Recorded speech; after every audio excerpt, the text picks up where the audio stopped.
Hi friends, అందరు ఎలా ఉన్నారు? నేనైతే చాలా బాగున్నానండి. అందరికీ హ్యాపీ ట్యూస్డే. ముందుగా 10th క్లాసు రాసి పాస్ అయిన పిల్లలందరికీ నా తరఫున కంగ్రాట్స్ అండి.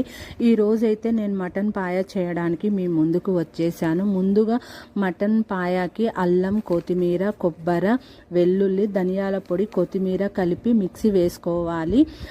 ఒక కుక్కర్లో ఆయిల్ వేసి ఆయిల్ వేడైన తర్వాత కట్ చేసుకున్న ఆనియన్స్ని కలర్ మారే వరకు ఫ్రై చేసుకోవాలి.